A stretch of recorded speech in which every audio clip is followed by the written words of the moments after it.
I am not interested to become president. I'm 70 years old. I'm ready to go. I'm ready to retire from public life. I'm not running for president sa 2016. Wala ho akong pera at matanda na po ako. Many people appeal to you. Others beg. Some even on bended knees. Nagpanagaroon. At others, umiiyak na nagmamakaawa na tumakbo kayo sa pagka-president. If I can lead this nation to, hindi naman greatness, but I would like to promise you a comfortable life. This is my fight song. Take back my life song. Prove I'm alright song. My dear policemen, police officers, I have increased your salaries and I included the Armed Forces of the Philippines and the PDEA. Starting next month, incremental increase na ang sweldo ninyo. Pangako ko, dublado. I cannot make you happy. But ito ang i-guarantee ko. Remember this afternoon. I can make your lives comfortable. My God, I hate drugs. And I had to kill people because I hate drugs. You destroy my country, I'll kill you.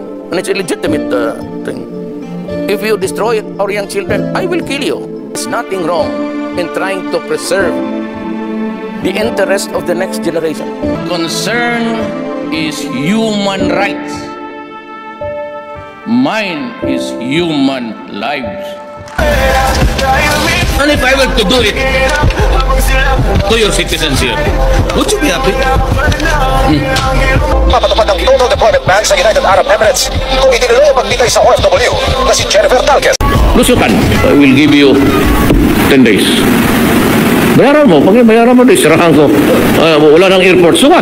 Binayaran na ngayong araw ng Philippine Airlines ang 6 na bilyong pisong utang nito sa gobyerno na air navigational charges. Ipinagutos ni Pangulong Duterte ang pag-aresto sa may-ari ng Mighty Corporation dahil umano sa economic sabotage. Pinagbabayad ang gobyerno ng Pilipinas ng bilyong-bilyong piso dahil sa lugi ng mga water concessionaire. Nisingil ako ng 7 billion na lugi nila. Sabi ko sa cabinet member, sila sekretary sabihin mo sa mga putang ina nila, ni 5 centimos, hindi ko sila babayaran. Hindi na raw hahabulin ng Manila Water at ng Maynilad sa gobyerno ang bilyon-bilyong pisong danyos na ini-award sa kanila ng Permanent Court of Arbitration sa Singapore. Paputukan at bombahin lahat ng kalaban ng Estado. Yan po ang utas ni Pangulong Duterte kasunod ng mga pagsabog sa isang katedral sa Holosulu nitong linggo. Bilang tugon sa utos na yan ng all-out war o matake na sa lupa at himpapawid ng hukong sandataan ng Pilipinas. Palagay na natin totoo yung sinabi. Papalagay na natin totoo yung sinabi ng human rights. Na sino nakinabang yan? Ako. Ako ang nakinabang. Pamilya ko. Nakinabang sila dyan sa mga patay na yan. Sino nakinabang? Kayo, ang anak ninyo, ang bayan natin, ang nakinabang. Sino nalagay sa alanganin? Ako, pamilya ko, yung buhay nila, gagantay ang mga yawa na yan. I have 4 million drug addicts in my country. So, that is not a joke. For as long as there are drug pushers in the streets in my country, for as long as there are drug lords, this campaign will go on until the last day of the year. Until all of them are killed. Yung basura ng Canada, I want a boat prepared. I'll give a warning to Canada maybe next week that they better pull that thing out or I will set sail doon sa Canada, ibuhos ko yung basura nila doon. Pebrero nagdeklara ng total deployment ban si Pangulong Duterte dahil sa mga kaso ng pang-aabuso sa mga OFW sa Kuwait. Kinumpirma ng mga opisyal ng gobyerno na pipirmahan na bukas ng Pilipinas at Kuwait ang Memorandum of Agreement para sa proteksyon ng mga Pilipino domestic helpers sa Kuwait. Kayong nasanaya, pag may tanim pa dyan, lahat kayo alis. I do not care even if your chief of office or your CO there knows or has nothing to do. Nagbanta si Pangulong Duterte na sisibakin ang mga opisyal at tauhan sa mga paliparan sa oras na may magreklamong pasahero na nawala ng bagahe. Balang araw, bababa rin ako dito sa pwesto ko. Balang araw, mamamatay ako. Makakalimutan rin ako ninyo. But let me leave you a message that is very important and could spell the difference between progress and development and maybe a failed country in the end if we do nothing. I am here because I love my country and I love the people of the Philippines. Maiksi lang po sa sambayang Pilipino.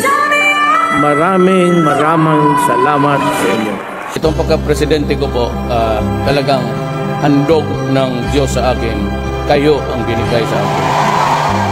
Parang kailan lang ang mga pangarap ko'y kay hirap abutin. Unang-una po sa ating pong pinakatatay, Ikaw ang pangulo ko sa magnanakaw na trapo. maraming salamat po, tay. Madilim Sa hirap at ginhawa, sa lungkot at ligaya, naging magkatuwang ang Pangulo at ang sambayanang Pilipino sa loob ng 6 na taon sa paglipas ng panahon at pagsibol at pagyabong ng magagandang pagbabago. Tayo ay magdiwang at magpasalamat na tayo'y nagkasama nang dahil sa ating pinakamamahal na Pangulo.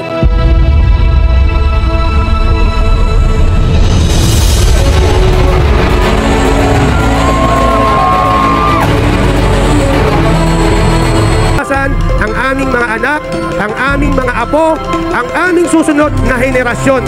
Maraming salamat po, tatay. Thank you po.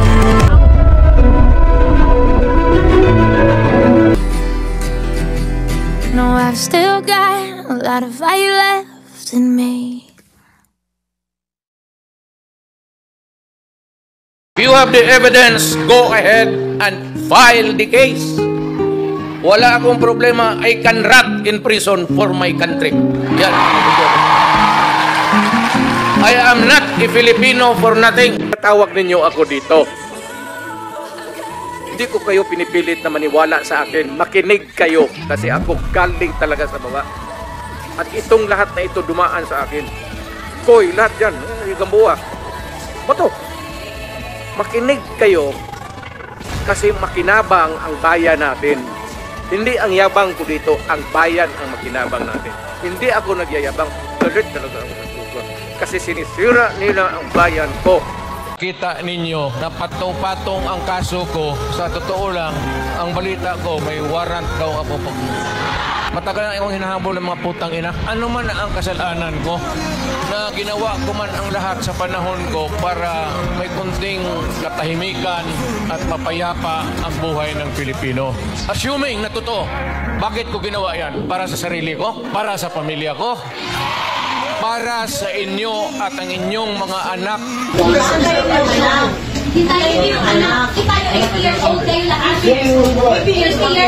Tapos kayo lahat. Naman kayo. Kasi lawyer. Huwag kami ng lawyer. Huwag mawakan yung lawyer. Huwag mawakan. Huwag bakit hindi? Huwag mawakan. Hindi naman ako kriminal na basta na lang sa putin ko na. Hindi mo respeto pagka-presidente ko. Sa yung mga sundalo, ilan naman ninyo ako? Anong kasalanan ko? Bigyan ninyo ako kasi isang ordinansya lang na ginawa ko. Yan. Nag-uusap na dito. Sabi mo sir, 8 o'clock sir eh. 8:30 na sir. Pwede yung tayo ako ng anak. Hindi, siya. On record. Ako on record. Ako ang humingi ng record. Ang anak mo, pupunta dito. Mr. President, hindi darating yun. Kasi hindi mangyayari yun. Bigyan mo ng pagkakataon. Kasi ayaw mangyayari yun. Magdadala ng galing. Ayaw niyang papasukin. Ayaw niyang papasukin. Grabe, deprivation naman. Abuso naman yan. Hayaan mo lang makita nila ang tatay nila. 80 anyos. Kung gano'n, okay lang. Kung hindi niyo papasukin, make it clear. Yes sir, hindi papasukin sir. Hindi ninyo. Ikaw. Yes sir. Hindi mo upon my order. Hindi mo pinapasok. Yes sir, upon my order sir. Ang sabi ko, ang abogado ko, ang anak ko na babae. They can visit you at your detention center sir.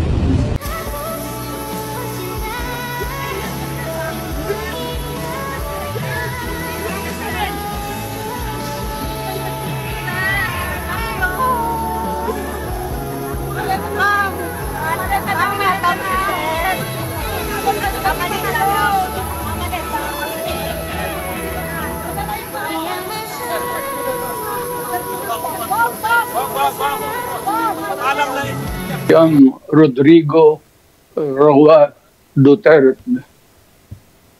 That's my... Diyan ka pa. first middle name is Roa. His surname is Duterte.